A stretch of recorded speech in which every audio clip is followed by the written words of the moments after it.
Innal hamdalillah nahmaduhu wa nasta'inuhu wa nastaghfiruh wa na'udzu bihi min syururi anfusina wa sayyiati a'malina.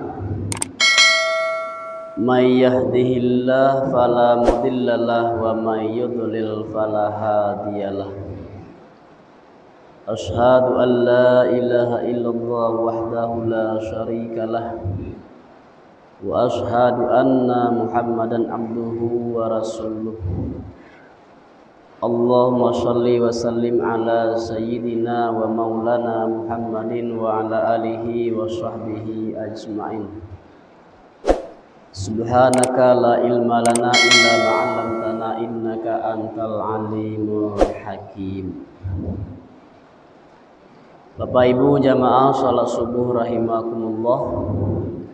Insyaallah pagi ini kita lanjutkan kuliah subuh kita. Pagi ini kita membahas tafsir Al-Quranul Karim berdasarkan kepada tafsir Jalalain dan tafsir Sawi. Pagi ini kita membahas ayat ke-49 surah Al-Baqarah. A'udzu billahi minasyaitonir rajim. Bismillahirrahmanirrahim. Wa iz najjaynakum min ali fir'auna yasumunakum su'al azab yuzabbihuna abna'akum wa yastahyuna nisa'akum wa fi dzalikum bala'um mir rabbikum azim.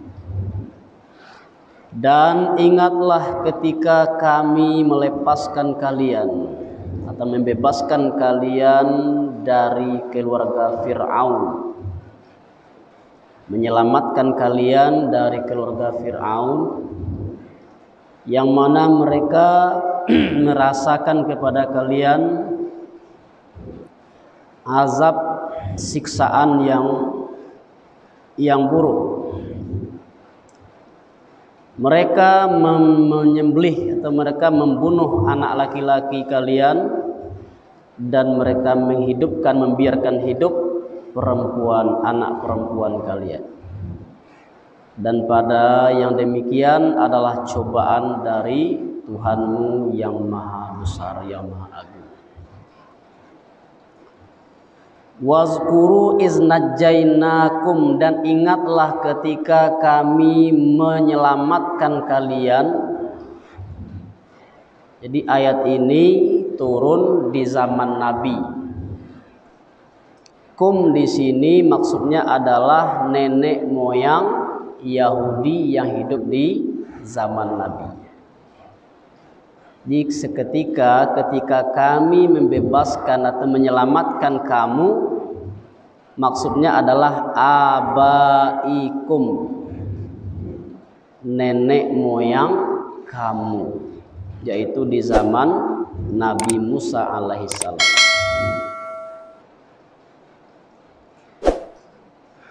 Wal khitabu bihi wa bima ba'dahu lil mujudina fi zamanin nabiyina bima an'ama ala abaihim tazkiran lahum bi ni'matillahi ta'ala liyu'minu. Ayat ini ditujukan dan juga ayat setelahnya bagi orang-orang yang hidup di zaman Nabi kita, dengan apa diingatkan, dengan apa-apa nikmat yang telah dianugerahkan kepada nenek moyang mereka, untuk mengingatkan bagi mereka tentang segala nikmat Allah Ta'ala yang telah dianugerahkan kepada nenek moyang mereka, liyu'minu, agar mereka beriman. Jadi itu tujuannya, diingatkan mereka tentang nikmat Allah yang diberikan kepada nenek moyang mereka. Di nikmat itu agar disyukuri. Bagaimana cara mensyukurinya? Yaitu dengan mematuhi ajakan beriman dengan Nabi besar Muhammad sallallahu alaihi wasallam. Min ali Fir'aun, mereka nenek moyang mereka diselamatkan dari keluarga Fir'aun. Di Fir'aun itu bukanlah nama, tetapi adalah gelaran tertinggi bagi raja di Mesir.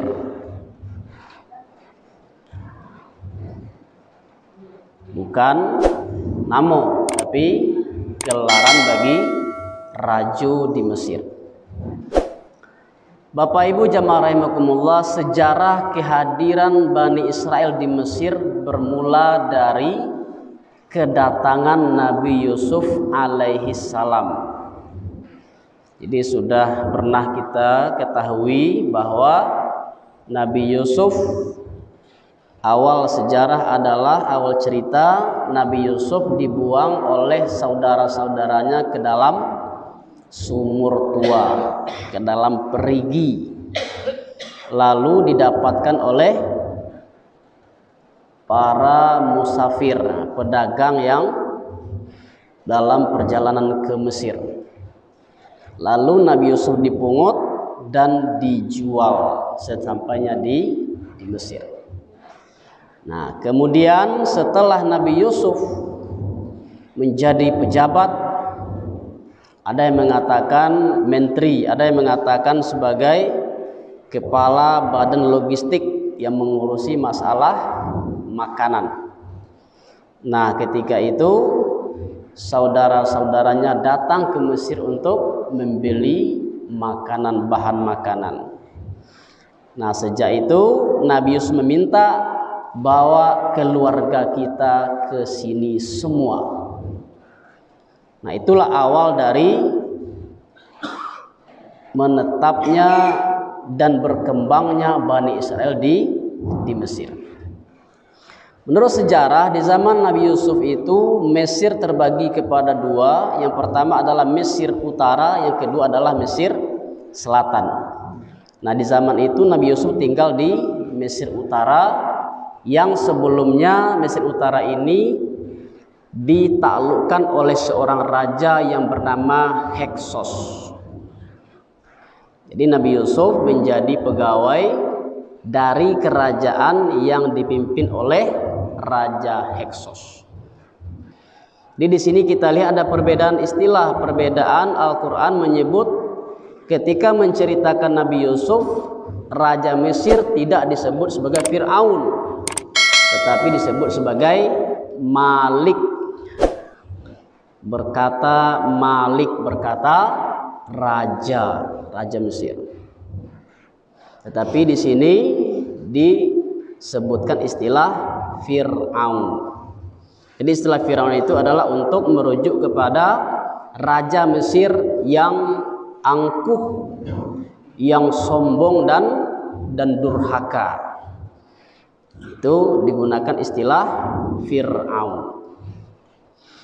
Jadi setelah Nabi Yusuf ada lebih kurang 400 tahun Bani Israel itu tinggal nyaman, tidak ada gangguan, tinggal tenang, nyaman di Mesir selama 4 abad.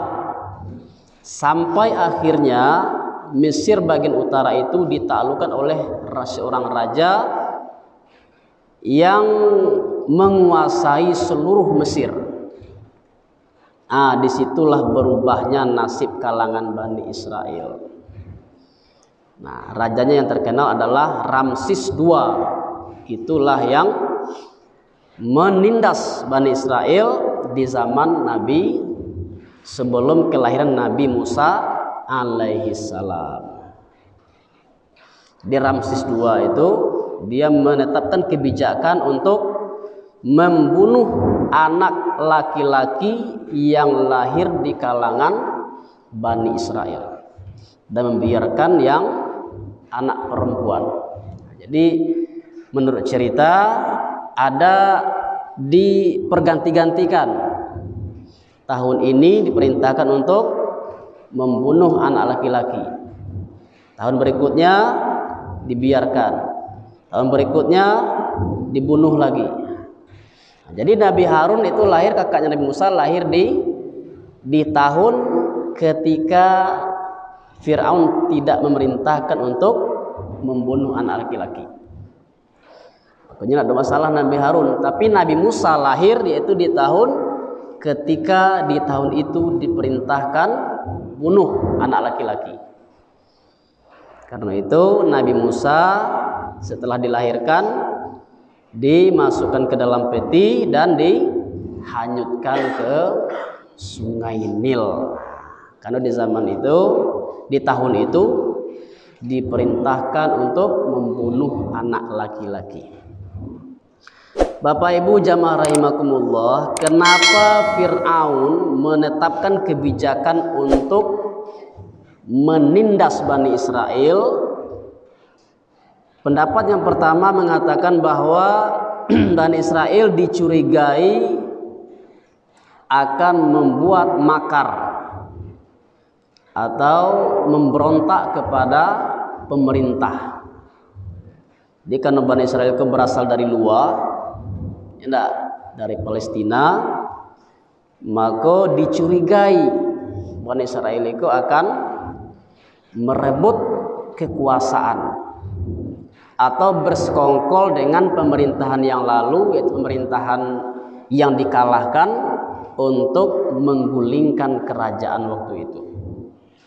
Nah, itulah sebabnya kenapa Bani Israel ini ditindas, dijadikan sebagai buruh kerja paksa, dan anak laki-laki mereka diperintahkan untuk dibunuh.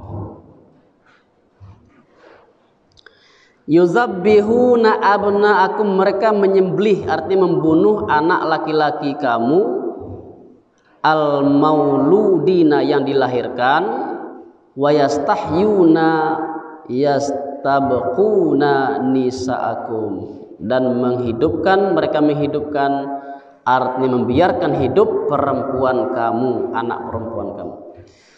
Liqauli ba'dul kahnati lahu anna mauludan yuladu fi Bani Israel yakunu sababan li zahabi malkika. Karena adanya satu pernyataan dari tukang tenung bagi Fir'aun, sesungguhnya seorang bayi yang dilahirkan, seorang anak yang dilahirkan dari kalangan Bani Israel adalah sebab meruntuhkan kerajaan.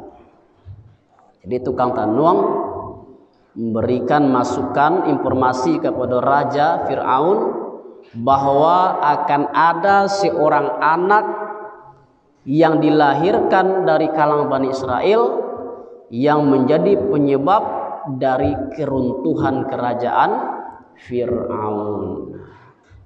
Itu mangko diawasi, sejak dari orang hamil lah diawasi itu.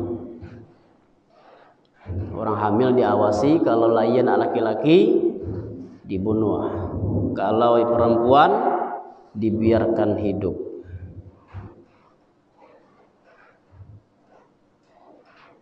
Itu adalah pendapat yang pertama, bahwa dikatakan anak laki-laki yang lahir di kalangan Bani Israel akan meruntuhkan kerajaan Fir'aun.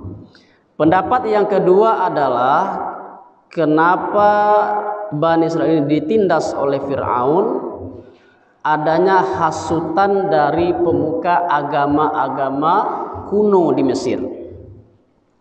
Jadi kalau Bani Israel itu adalah keturunan Nabi Yakub, agamanya asalnya adalah agama wahyu, agama tauhid yang dibawa oleh Nabi Ibrahim, Nabi Ishak, Nabi Yakub dan Nabi Yusuf.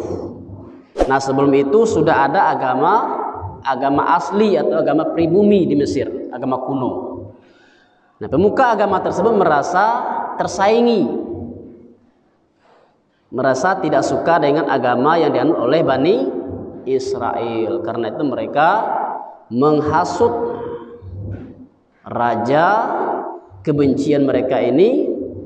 Mereka menghasut raja agar raja ini bagaimana supaya membenci Bani Israel. Sejak itulah Bani Israel ditindas, yang dijadikan sebagai budak, sebagai buruh kasar.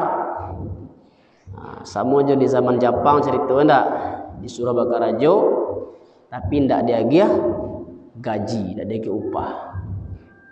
Bakar rajo disuruh bakar rajo bare tapi enggak diagih pitih, enggak diagih makan, enggak diagih minum. Itulah siksaan yang dialami oleh kalangan Bani Israel. Jadi Fir'aun, kita ulangi, itu adalah sebutan gelaran bagi Raja Fir'aun yang dikenal zalim, dikenal angkuh dan kejam kepada Bani Israel. Yang terkenal adalah Ramses, Raja Ramses II. Jadi nantinya Bani Israel ini dibebaskan, diselamatkan ketika mereka pergi bersama Fir'aun menuju ke tempat ke tanah kelahiran, yaitu ke Palestina. Ketika Fir'aun mengejar Nabi Musa dan Nabi Musa membelah lautan dengan tongkatnya.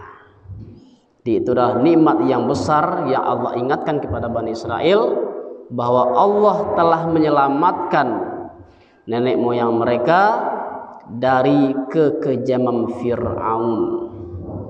Yang pertama adalah membunuh anak laki-laki yang dilahirkan dari kalangan Bani Israel. Tujuannya adalah agar mereka sadar kalau mereka melakukan kesalahan, melakukan kemaksiatan atau enggan beriman, agar mereka sadar dan menerima ajakan Allah Subhanahu wa taala menjadi orang yang beriman. Jadi demikian penjelasan dari ayat ke-49 surah Al-Baqarah. Semoga bisa kita ambil manfaatnya. Subhanakallahumma bihamdika asyhadu an la ilaha illa anta astaghfiruka wa atubu ilaik. Assalamualaikum warahmatullahi wabarakatuh.